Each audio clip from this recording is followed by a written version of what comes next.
Okay, all good.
Great.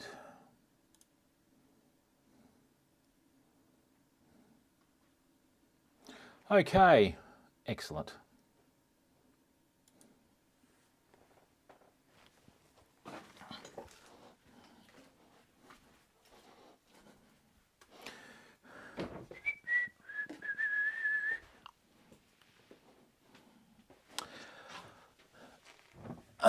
There we go.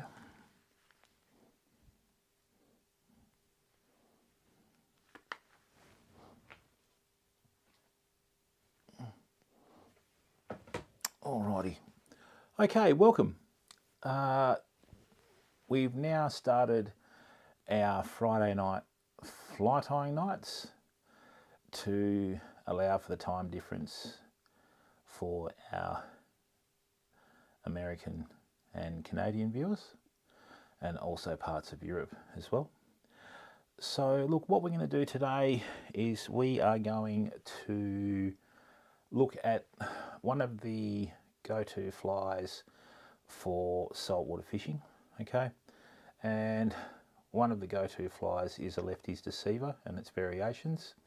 I think if you went to do some saltwater fly fishing, you had Lefty's deceivers in various colours and sizes, Klaus minnows in various colours and sizes, Crazy Charlies and Bob Popovich flies. You'd have everything covered, okay? So let me just bring up chat so I don't ignore anyone. And then what we'll do is we will start in earnest. So, oh dear, no. I can't believe it, it's my YouTube channel and I can't organise anything on it. Let's do that again. Yep, get out of there. Okay, there we are. Lovely. Excellent. There's a lot of lag on there, isn't there, hey? All right, so look, when Lefty Cray designed his deceiver, he designed it in a way that obviously it looked like bait fish and all the rest of the stuff. But over time, there's been an evolution with it, materials, types, etc. Oh, no hand signals. I've got to be careful with this AI tracking. Okay, so traditionally, what it was, when they first tied them, they had feathers at the back that went out. So when you retrieve the fly, the feathers came back in and made it look much like a tail. And then obviously materials, bucktail and marabou and a few other variations. As time goes on, I've tied deceivers in a different way. So I don't worry about putting any body on the deceiver fly. And then what I do is I just tie everything off at the head, which means that it actually works a lot better, in my book anyway. And the other thing is as well, when you do, when you do, keep forgetting about the hand signals on this, when you do variations, you've got to remember that you're able to tailor the fly to do what you want with it. So for example, you can tie a deceiver using the Bob Clouser method with the eyes riding the hook up, and you can actually bend the hook, so when you retrieve the fly it actually looks like a little fish grubbing in the hey Byron, how are you bud? Welcome to the stream, mate. Thanks for tuning in. Hope you're feeling better, old boy. And it actually looks like a fish grubbing through mud, sand, rock shard, whatever. But obviously you've got to have a variation in the fly, okay? Now, in terms of materials, I recently went to a little fly tying store on Great Eastern Highway in Perth and stocked up on, you know, various bucktails. White bucktail is one of the most popular materials that you'll use. I've also got variations of grizzly hackles. This grizzly hackle here, or the schlappen or whatever. Yeah, I am a lot better today, mate. How about you? So this one here is designed so you can use that as an overwing on your fly. Right, oh dear. Oh, not again. That's better. And also you can tie various other patterns with it. So what I'll do is I'm just going to get out some of these materials. Now, with your colours, oh mate, you'd want to get that saw at Byron. So this is a really interesting colour. This is called a root beer colour, okay, which is made from an extract overseas. And obviously in here I've got various types of chenilles and all sorts of stuff, okay. Now, what do we got down here? There we go. Just excuse me for a second. I'm just going to do that there. I have got some more materials here. Excellent. So, marabou, when you tie saltwater flies, is one of your most popular materials to use. I use marabou on everything. And look, people, you've got to remember that when you're tying flies, okay, you've got two trains of thought. You can use natural materials, or you can use artificial or man-made materials. So the man-made materials are easier to tie with, but they don't have as much action in the water. So all in all, as they say, 6 of one, half a dozen of another. But yeah, you've just got to figure out. Personally, I like to do flies that are a combination of both, right? But, you know, sometimes you can't have your cake and eat it as well. So, we have a variety of different materials here, okay? So, these are red barred magnum strips, fluoro yellow, which work really well on shrimp patterns.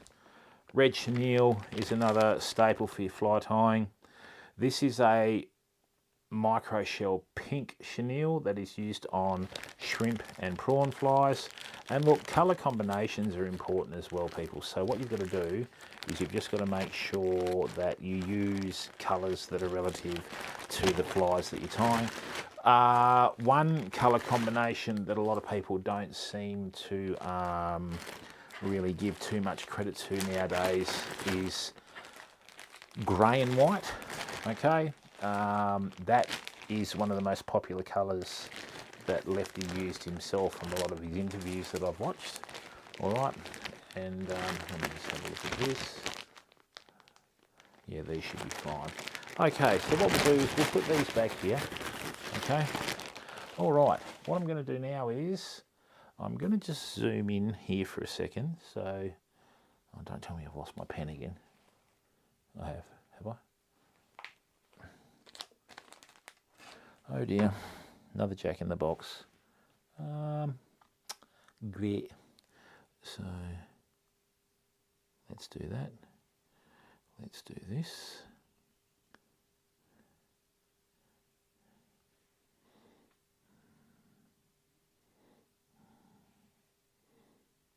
Brilliant. Keep going. That's the way. Lovely. So now what we do is we have our hook. Great. Look, one fault that I've done over the years is I've tied Lefty's deceivers in two bigger patterns. For example, a lot of the tarpon fishermen in the States catch a lot of tarpon on like 3/0 sized hooks. Here in Australia, 6/0 flies, flies tied on 6/0 hooks can be a bit of a tough customer to cast, all right? So what I suggest you do is don't get too wrapped up into all the big time like size hooks and that sort of stuff, because you will still have a lot of fish that eat a lot of the smaller flies and that sort of stuff. So just excuse me for a second. I'm just going to go and get some hooks, and I'll get some feathers, and I'll be straight back. Rightio. Size 4, size 6, size 1, that's size 2. Let's get the size 1 camisan. Right, there we go.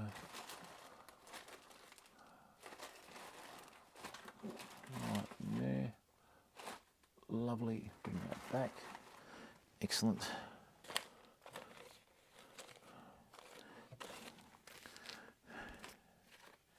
That's good. That's our bucktail just there. Excellent. Just making sure that stays on.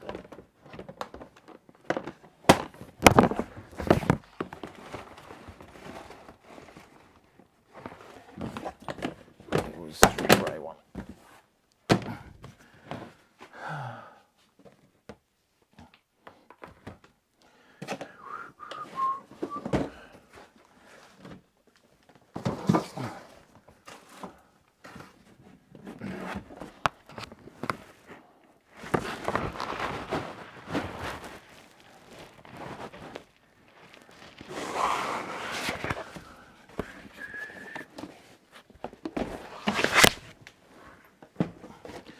Okay, now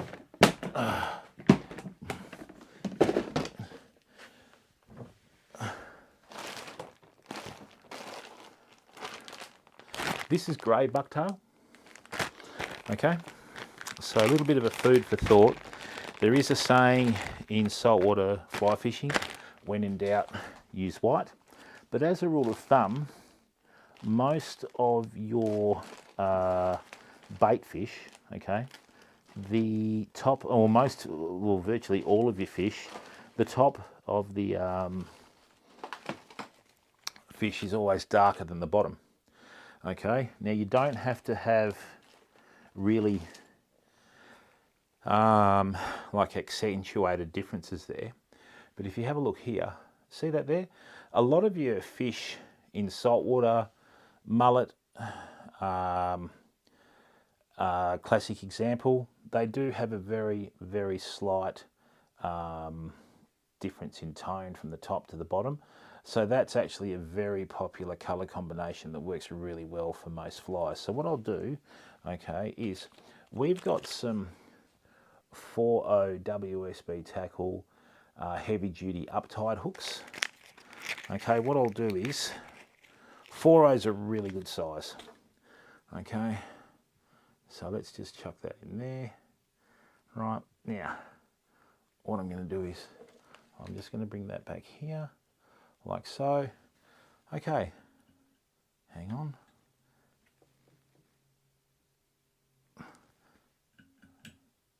That should be okay for the fly tying anyway. So one saying that I have with fly tying is your flies are only as good as the base of thread that you tie them on. So we're going to do this traditional Lefty's deceiver. Okay, so what I'm going to do is just have nice small length between the fly and the end of my bobbin. Okay, and what I'm going to do is, it's very important to get your proportions right when you fly tie, okay? So what we've done there, got a fairly even bed of thread, not bad for an old boy whose eyes are just about on the way out, okay? Now notice here where I've stopped it is right on the barb of the hook. Dimensions are important on hook and also ratios, okay? So the parts of the hook, we have the eye, the shank, the bend, the gape, the point, the barb. In the old days, we would call that the heel of the hook there at the back. So basically what I've done is when I tie the tail in for this fly, the tail starts here, okay? And that way it keeps in with the proportions of the fly. So this fly will only come out to about here, okay? And then what I'll do is I'll try to tie this in a traditional manner. All right, so in the old days, from what I've been taught, you've got to remember, people, all views in these videos are my own, okay? And you are more than welcome to disagree with them. We have open discussions in these live streams, okay? And everybody's entitled to an opinion. Obviously, we just got to stick with the theme of the stream. Now, these are little 3-inch and 4-inch saltwater hackles, okay? With saltwater, there's not really as much emphasis placed on presentation as what there is in freshwater. My fly tying journey started with freshwater flies. When you start off with freshwater flies and then you go to saltwater flies, you find it a lot easier because they're not as finicky, you know? I mean, look at some of the midge flies that people tie. I mean, some of the midge flies in their size 22s and 24s and that, you can fit about, you know, 10 of them on a little fingernail there, okay? So what we've done is we've got some of our Loon water-based head cement, okay? Water-based head cement doesn't have anywhere nearly the odour of the solvent-based head cement, and you can take that with you out in the field and use it to tie flies on the fly virtually. Now, what we're going to do is, with these feathers, see that there? You don't use the downy part of the feather. You can do if you want to put a bit of body into the fly, but I prefer to tie clean, if that makes sense. So look, the first time I ever had a Lefty's deceiver shown to me, what they did is they had it tied with the feathers facing out this way, okay, like that. Sort of they went out. That's how I had it explained to me. So that's how we'll do the first one, and then the next one we'll do the variation, okay? So hang on a second, we've got that. And look, when it comes to feathers and that sort of stuff on flies, there are a lot toothier type critters in the salt water than there is in the fresh, okay? And I mean, your flies will get absolutely hammered by them, all right? Yeah, let's go there. That's another nice one. Mind you, I think I lost that there. Okay, got a couple here. Now, your feathers don't have to be perfect. They're going to have a horrible end anyway. Say if a tailor or bluefish, as they're called in America, or elfin shad in South Africa, come along, okay? And look, what I've done now is I've just dressed these feathers, right? So basically what that means is, see how I've stripped the downy feathers that are closest to the original animal that it came from off. Right, now these are going to be a little bit difficult. So what I want to do is, okay, I just want to bring that in here. This is, saltwater flies are a good option if you've got some feathers that aren't really up to scratch, if that makes sense. No, that's terrible, hang on. I've got a rogue feather here, fam. See how that is sort of a bit skew-if in terms of the fact that it's not straight, it's got a bend in it. So that's from the sort of the furthest most point of the animal. Now, what we'll do is, we'll just bring this one down, okay, like so.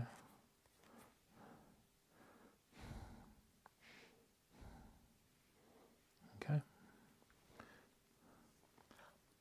One thing I do too is I sometimes wet the feathers. They just make them much easier to work with. And yeah, once you've done that, come on. Okay, so let's just get that in there. So what you can do, right, is with this, you can actually manipulate the feathers, right, so that you can get them to finally get into the correct position. Right, that one is just going to be a pain. So because we're tying this with the outward feathers at the back, it's not going to make much of a difference, right? And then what we're going to do is, yeah, that's the problem with this cheap materials. There we go. And the other thing is to never throw this away, right? What you do is keep that, throw it in a blender, turn it into dubbing later on. You can always find a use for old materials, okay? So what I'm going to do is I'm going to put a little bit of body into this fly by tying the stems from these saltwater hackles into it. Right, just going to work my way down to the front. There we go, leave enough room from the back. Okay, bring that back through here. Alrighty, now, there we go. So this is the one that's tied with the feathers flaring out at the back. You can tie them with the feathers flaring in. Okay, and then what I'll do is I'll just show you a variation of the modern day deceivers that I use, that I just find have a better action, a lot more durable, and especially when you fish with multi-flies, you know. Right, so we got that there. Thank you.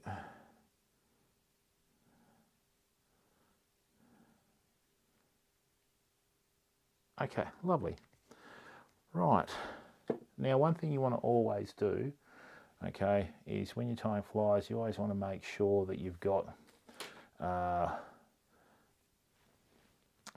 the flashy materials down the side to emulate a lateral line. Okay, so what we're going to do is now, I've got some mylar here somewhere. Let's just bring it out. Where are you, bud? Come on. Beautiful. And then here.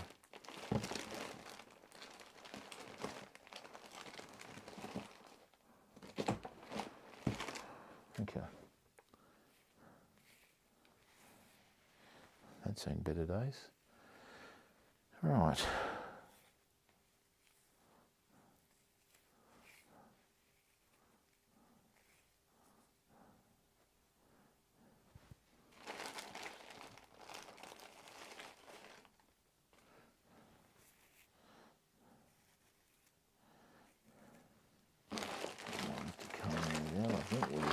Going. Okay, Beautiful. All right, so I've got a couple of different types of Milo here. I'm just going to, I don't own a comb because I've got no hair, right? And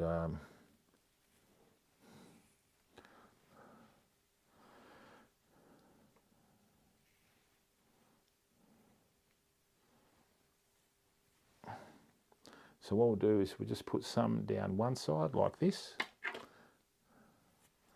okay?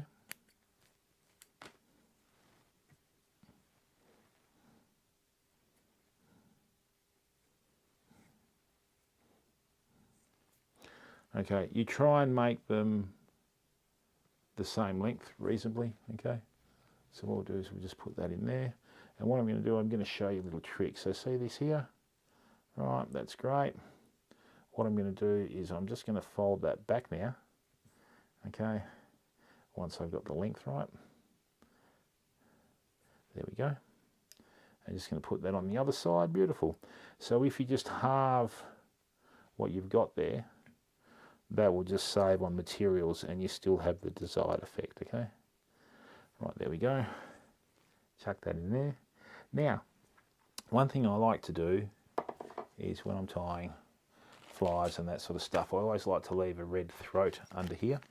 So what happens is if you've got a larger fish that's like underneath the deceiver, what it'll do is when it sees the red, it'll think it's the gills, if you know what I mean. Now this stuff here is called medium UV polar chenille, right? So this makes fantastic little bodies, all right? And even though it's an artificial material, that doesn't matter, because if you tie it in properly, what it'll do, okay, it will add body to it and volume, which is what you want. All right, we'll bring this down here. So what we're going to do here now is this is where we're going to put the head of the deceiver, right? So let's just unlock that, bring that in there, and this is the beauty of a rotary vise, isn't it? Just, it's like a cheat code, really. Right, we're just going to give that a little bit of body just in there. You can use chenille, you can use whatever stuff you want. You won't really see what's happening here anyway, because you'll have the wing from the bucktail over it. All right, so we'll just tie that off there, okay, like so. Let me just bring that in here. Basically all I want that to do, right, is just have a little bit of flash on the other belly. It doesn't have to be too obvious. And the other thing is too, remember, you don't want your flies to be too big and too bulky when you tie them, people. Okay, you want them to make sure that you've got enough of balance between the size of your fly and the size of your hook and all that sort of stuff. So what we're going to do now is this. That's coming on pretty well, okay? And what I'll do now is just going to do that on the head of the fly. Lovely. Right. What we've got to do now is we've got to try and make provision for a little red throat. It doesn't seem like much, but whenever I've used the red throat on my flies, I do have a better catch rate with them than when I don't. So, you know, it always pays you to try and just stick to the little irks and quirks that you figure out, and then once you figure them out, you stick with them, and it can be the difference between bragging rights and going home with your tail between your legs, if you know what I mean. Okay, now just excuse me for a second. Just got to find a little bit of red, which, oh, let's not bump that. Right,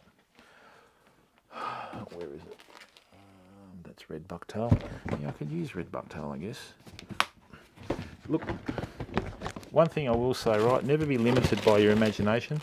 And the last thing you want to do is when you're tying flies, don't tie flies with a negative mindset, because what will happen is you'll psych yourself out of a lot of things, okay? And yeah, it doesn't really do you any favours, because one thing that you'll do is you might come up with a really brilliant idea or colour combination, and then the next thing you know, negativity will talk you out of it, and it just doesn't do you any favours. Where are we here? They are very rare.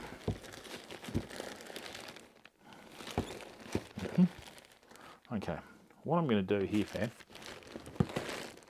is I can't find any red chenille, or is that?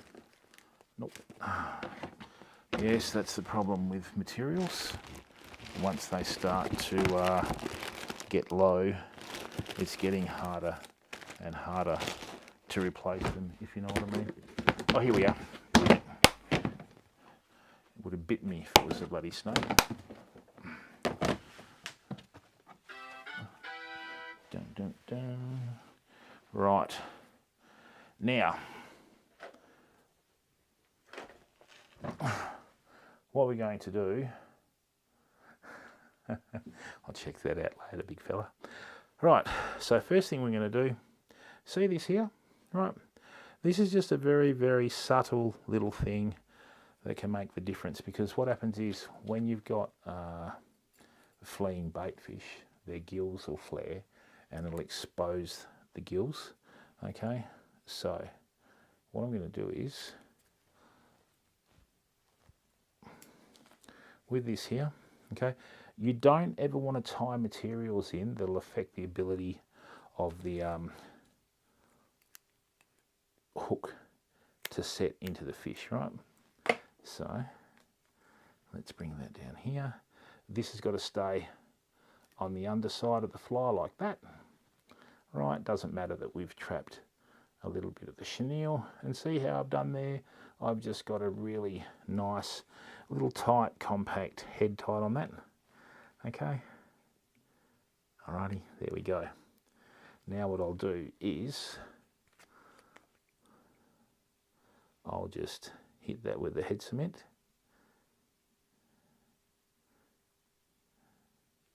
Okay, flip that back over. And then what we've got is that very, very subtle difference there, okay? Now what we're going to do is, I'm going to show you how to construct these flies, okay? What I want to do is I want to put a wing of bucktail down this side of the fly. So what we do is, we just measure this up, like so. Right, that's good. And see how that sort of covers the hook as well? So what I'm going to do is, there we go. I want to have a white underside and I want to have a grey on top, okay? So what I've done here is I've just cut that straight off this little bit of offcut here, okay, which is the bucktail there. Now when I dress this, see how I've lost a lot of the fibres? Not fibres, right? Okay, there we go. And what I've got there now is I've got a series of bucktail there. That's all the one length. Now, the critical part of this is tying it, okay, so that we have a nice taper on the head. So how you tie the fly, or how you cut the head, is how the fly ends out. Now see here how we've got this? What I want to do is I want to cut a slight angle about the same length of the head that's already there, that's starting to form from this little red part there. So I go like that. See how it's roughly the same length? Then what I do is, not too tight on the loops, right, wind that in, keep the eye free, and what we're doing is we're laying the foundation, okay, for the next part of this, which is the other wing. So this is the right hand wing on the fly, right? And I mean, yeah, these rotary vices are a cheat code, okay? So what we do now is, this is going to be the support for the top wing. A lot of people don't go to this extent. What they'll do is they'll just whack a heap of white bucktail on the top and go, yeah, there we go. Right, that's the fly done. Just from experience, don't do that. Okay, so now what we do is this. We just undo that, right? Bring that through here like so. And I don't know whether you can see that, but see how that's on the left-hand side of the fly? Right, like that. Okay, there we go. See, that's on the left hand, so that's the right hand side of the fly. We've got a beautiful little wing in there. And now what we're going to do is measure another one up. Right, now ideally, okay, what we want this to do is we want this wing the same length as the other wing, and we want it at the same thickness, okay? Now, once again, I've got my feathers, now, my fur. Now, if you have a look at this, right, you've got different length fibres in here from the bucktail, see? Various ones of various lengths. We want to try and remove these smaller ones here that help join it to the hide. So what we'll do is we'll just take this out, like so, right, like that.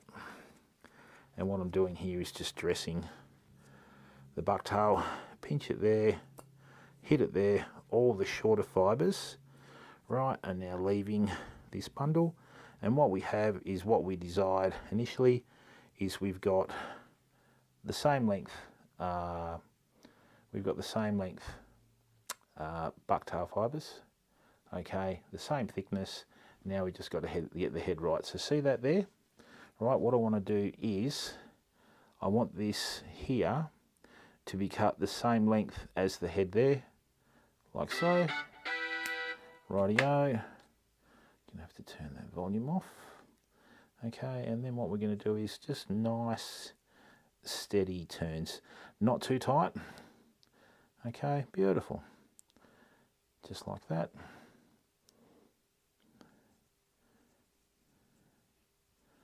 Okay, now what I've done is I've successfully laid the foundation of the head on this fly, okay?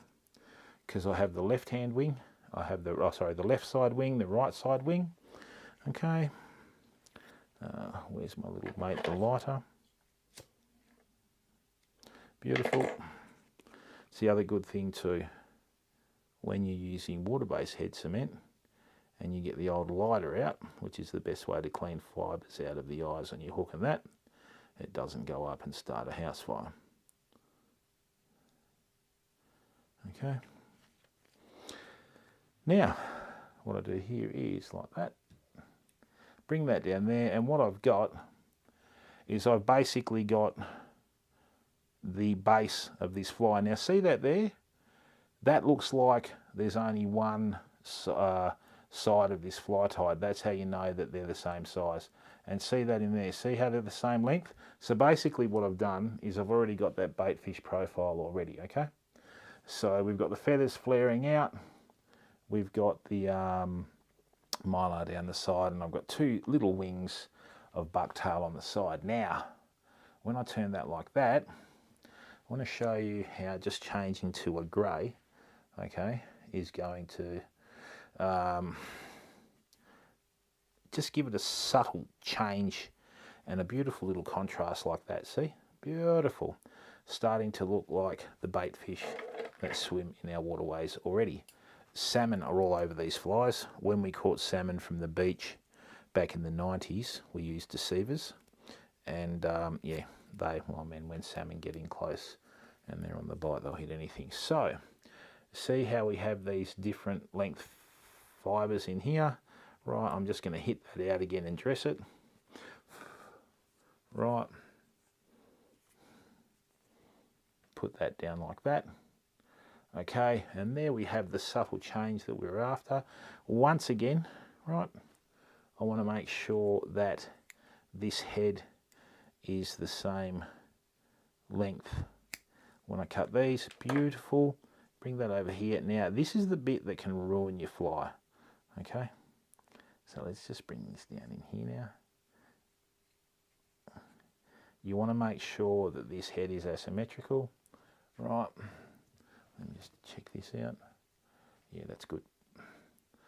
Got to remember when the fly gets wet, it looks totally different to how it looks when it's dry. Right, there we are. Lovely. Once again, lovely, like that. Excellent. So what I've managed to do here is, I've managed to tie off this fly now, okay? And then what this allows me to do is, I can put eyes on this, but I will do it at a later date. What I've got to do though is I've got to let the head cement cure properly. That could probably take 24 hours. Depends a bit less if you're in a warmer climate. I mean, we are in a warmer climate in Australia, but thankfully we've had an unseasonably cold and wet winter. Okay, and ta-da! Now if you have a look at it from the top, like so, see how that is just a very, very subtle hint of change there in contrast, see? And when you look at it down from here, you've got the grey on the top, and you've got the white down the bottom, and this is how a lot of the traditional flies were tied. Okay, so when you retrieve it, those feathers at the back, when water's flowing over them, will pulse like that. Okay, and it'll actually look like the tail's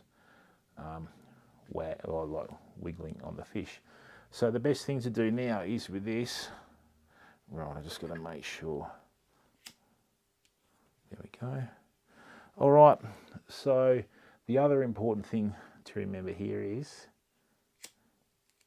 great, this is a cheat with the lighter as well, but hey, now see that there? See how the eye is not blocked? Beautiful. That's what you want it to do, okay?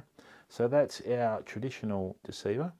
Right, what we'll do is we'll just lay this out with our other flies to, just dry out. So see that there? It's a little bit skewy, but like I said, I was using pretty average feathers and that sort of stuff. Got a nice tapered head on it. When we coat that with epoxy, that's going to give it a little bit of weight at the front of it. Okay, so what I'm going to do now is I'm going to show you how I tie a more modern version of the deceiver that make it easier to tie, okay, and fish, because it just gives it a little bit of weight in the front. So first things first, only as good as the bed of thread that we tied on. What I'm going to do now is just take that out there. Okay, so let's just see if we've still got it. A lot of the commercial flies don't do this, okay, because they want to just do it cheap and all the rest of it. So what I'm going to do now is, okay, I'm just going to use a, where is it?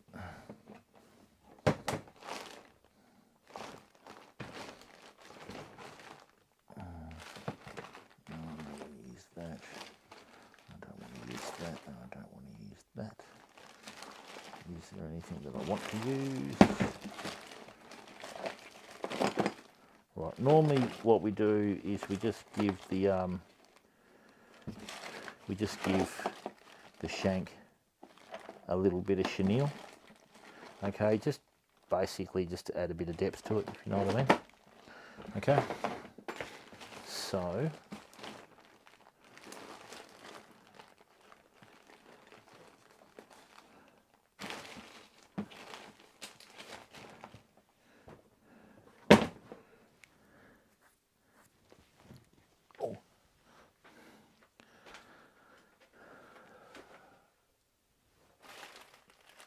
this is purely to act like an attractant almost. Okay, let's leave that there.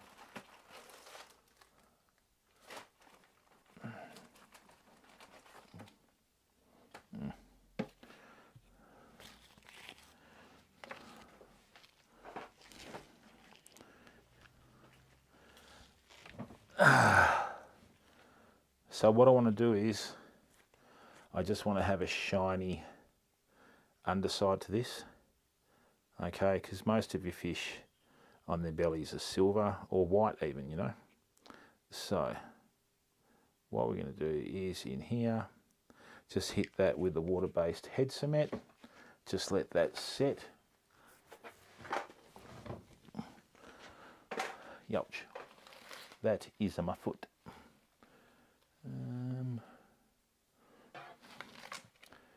Yeah, we should really use silver for that.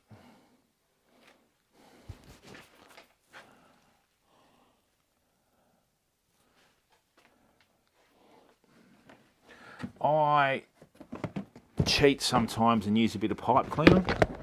But the only problem is with the pipe cleaner, it rusts out pretty quickly in salt water. But then again, you know, it does get chewed. So what I'll do is, I'll just show you a little modern day version again.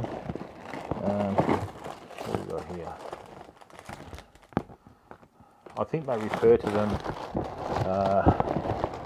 as chenille sticks.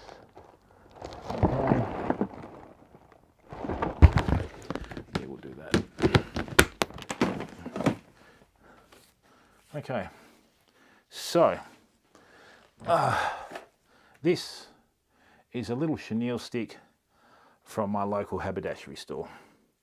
Okay, now I want to give this a bit of body, so what I'm going to do is I'm going to tie in that on the top of the hook, right, like so. Here we go, in here. Now that is too far forward, so what I'm going to do is, you always want to make sure you leave yourself some room behind the eye of your fly, fam, because what that does, it allows you to, it's a little bit like insurance, eh? So let's bring this in here now.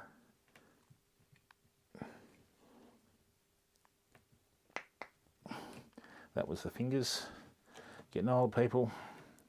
Right, I'm going to bring this through here. Lovely. And what this is going to do, this is just going to give this a little bit of body, right? And then what we'll be able to do is, this will be the silver underbody that you see in most fish. Okay, see that there? Beautiful. I mean, if you want to try and waterproof it, just give it a coating of epoxy, but yeah, like I said, in salt water, most of your flies get chewed anyway. So what we'll do now is, just going to sit in here like so, right, like that. Ta-da! That should, after I just go against it there, hang on.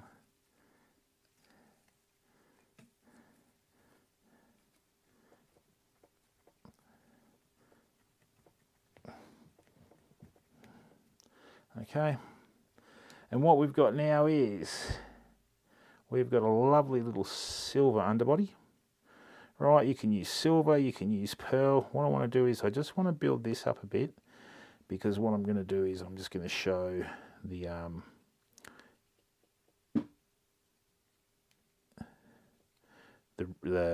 red material underneath as gills again. Okay, so there we are.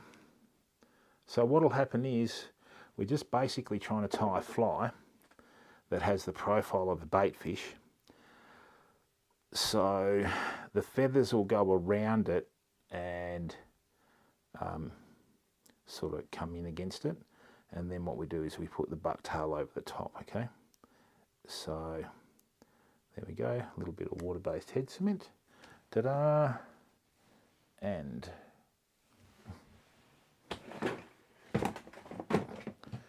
go. Okay, so when you're trying to tie flies, your feathers are either what they call lefts or rights, okay? So if I tip this feather over like that, okay, so that's what they call the left.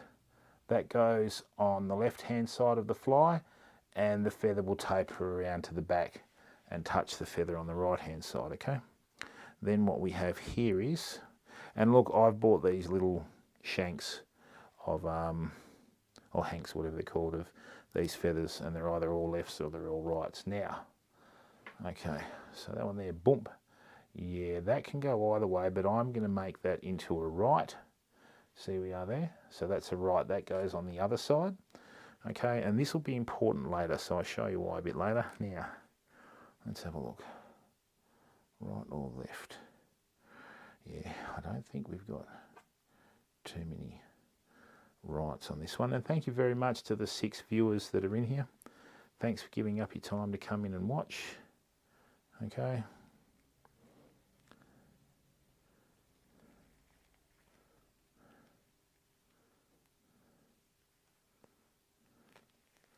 Okay.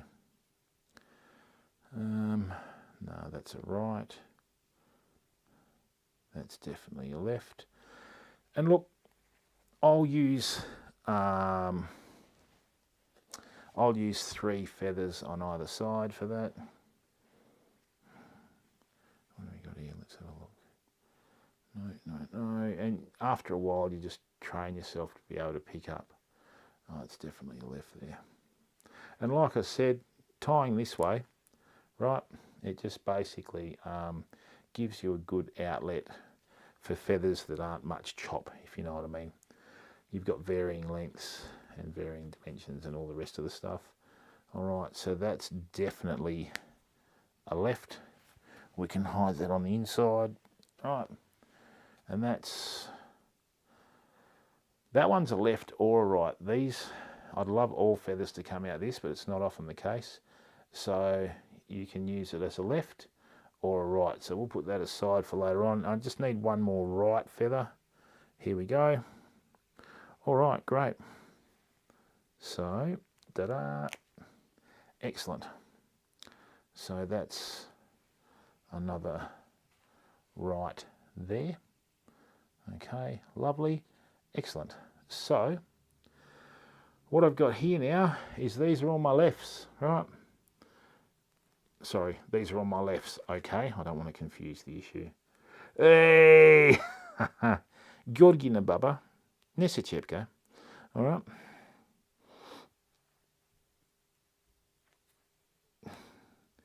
Hopefully he's laughing, because if he's not, it's Butsy Stissel. Okay. Right, so these are all the lefts on that side. George, with all due respect, mate, you don't get out much, all right? Just thought I'd throw it out there. Okay, so.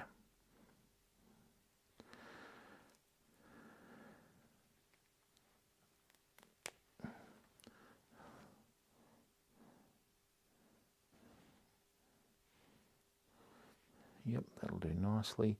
They can go over the top. So what we're going to... Oh, you flogger.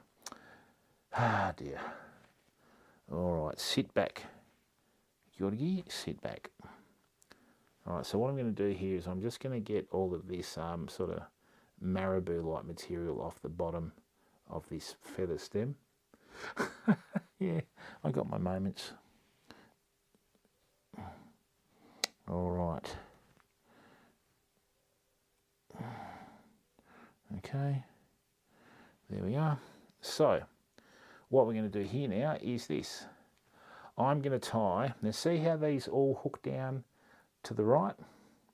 These are going to touch the other feathers and form the tail. So we're just going to plonk that in there. Right, it doesn't matter if they're not too flash, like so. Okay, there we go. Hit that like that. Lovely. Now, quick half hitch there. Right. Da-da-da. This is going to go in here. Like that, bit of head cement. Nicely done. Now what we're going to do is we're going to turn this over the other way. Okay. Now, do you see what I mean about that being a left? That's on the left-hand side of the fly, and the feathers hook in and around the body of that. So...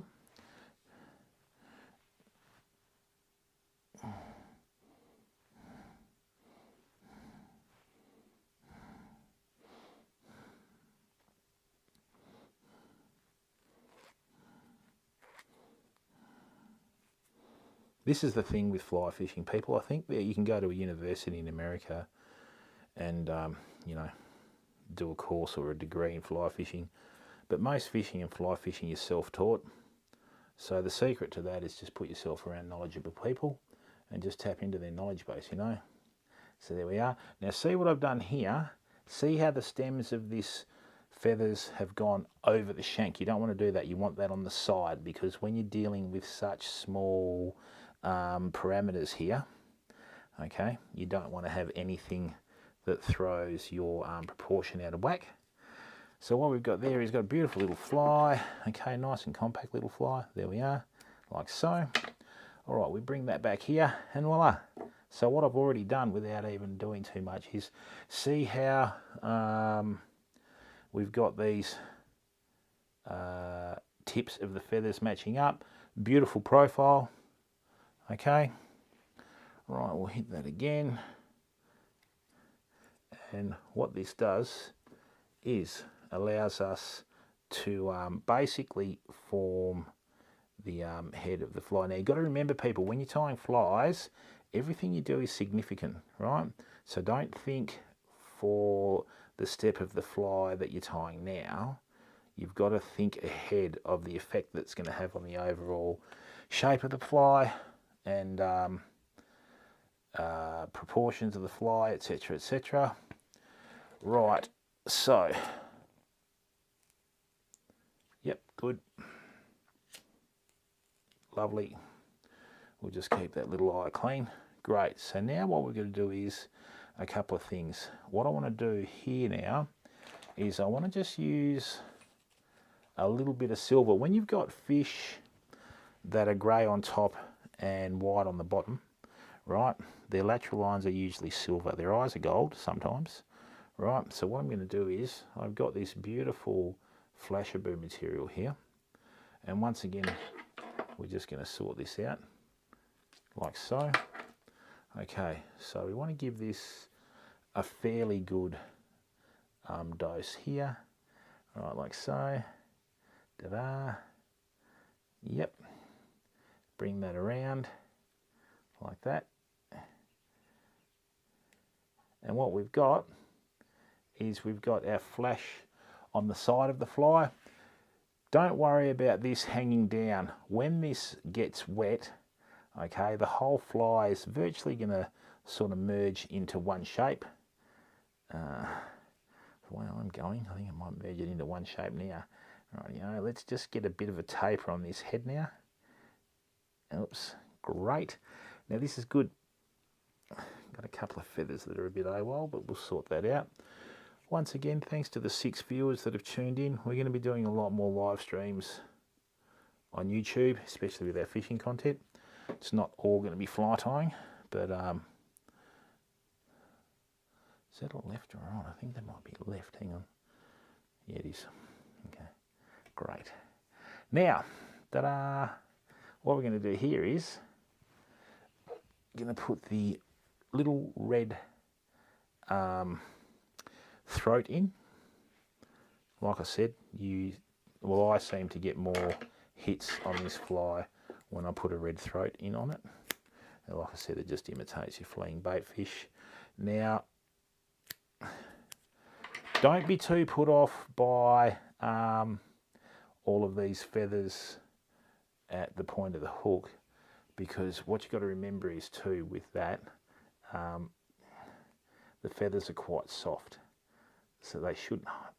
It shouldn't affect the ability of your hooks to be set. Okay, let's just get that in there.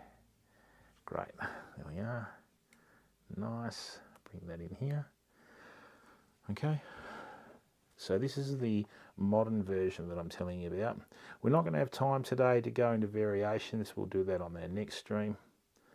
Okay, there we are. Lovely. So what I think we're going to do is let's stick to a method. Okay, great. Now, once again, I've got some white bucktail here. Great. We don't want that too much longer. Okay, most of the weight in this fly, right, is in the front of it, people. And if you put an epoxy head on it, okay, you'll have even more weight in the front. Now the advantage of that, okay, is the fact that when I'm fishing with a loop, this thing will bob up and down head first, okay, so that it looks very much like the natural in the water, okay, great. So that's our first wing on the left, okay, like so. Now there are lots of people out there that tie art. I'm not one of them. I tie flies that catch fish, okay, so a few of the purists would be watching this and going, what is he doing? But they still catch fish, so that's all that matters. Okay, I know some people that tie these flies that copy food sources perfectly, and they spend 1,000 hours. They spend 1,000 hours tying a fly. I couldn't do that. I would go absolutely spare in that time. Right, let's just get a few of these out. Okay, so what I've done now is I've dressed these feathers, these bucktail evenly. Chuck that through there. Here we go. Whoomper. Right, bring that on top like so. Nicely done. All right, beautiful. And you've got to remember too, in the early stages of the fly, right, if things aren't too like technically correct, don't panic, because you only really have to get everything right on the last material. So even though this is very similar in profile to the other one, right, we've got a fly that's more compact and the hook is hidden in it a lot better. So there we go. All right, lovely. And what I'm going to do now is just going to get a little bit of grey. Okay. With the grey, we're just going to plonk that on top. This would be a great fly for salmon. Okay.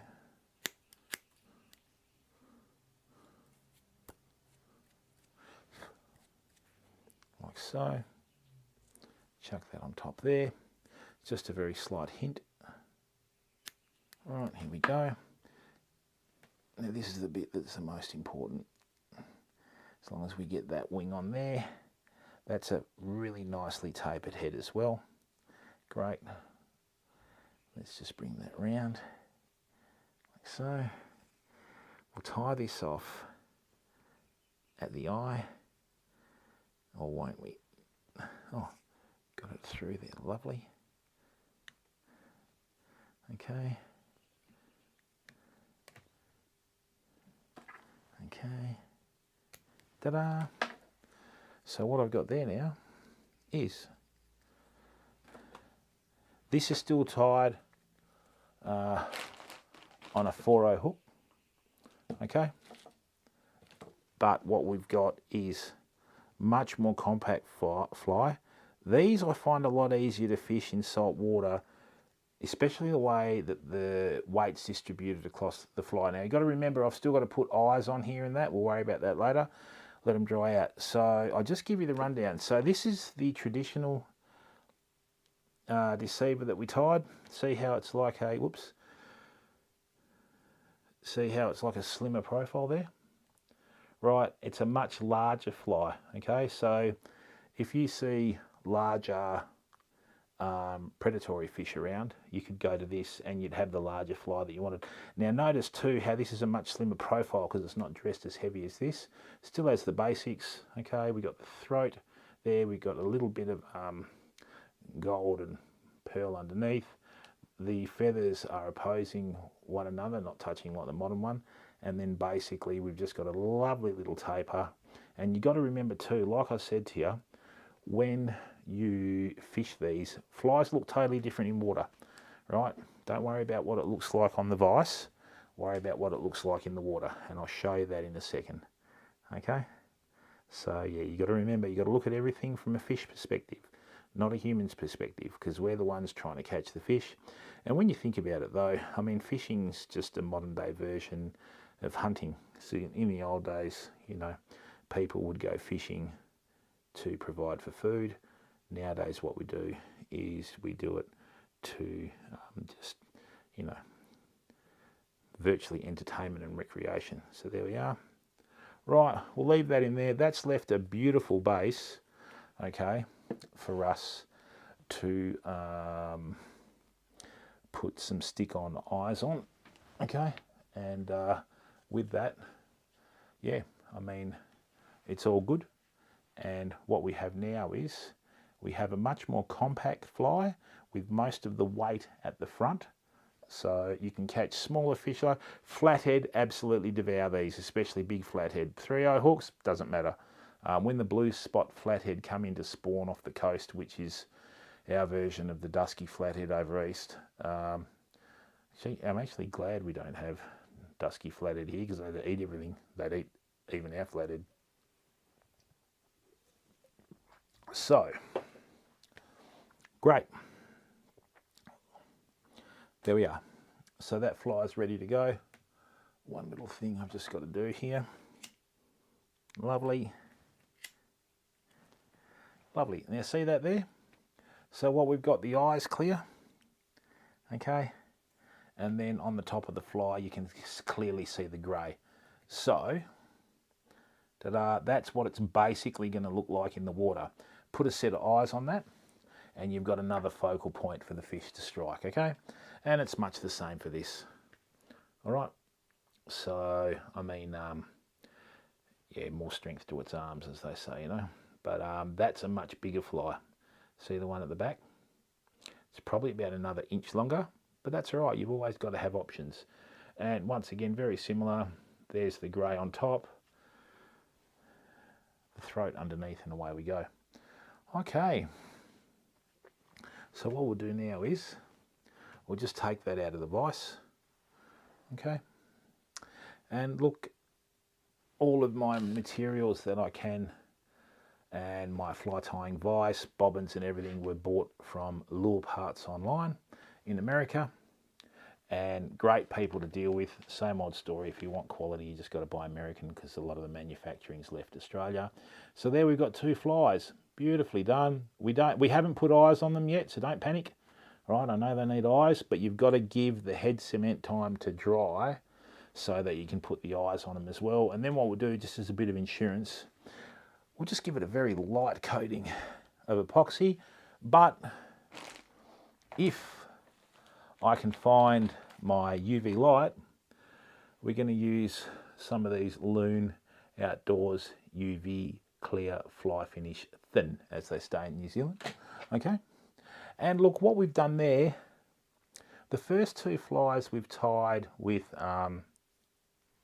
yeah, I find that Mylar doesn't taste any better. First two flies there we've tied with natural materials, which present their own sort of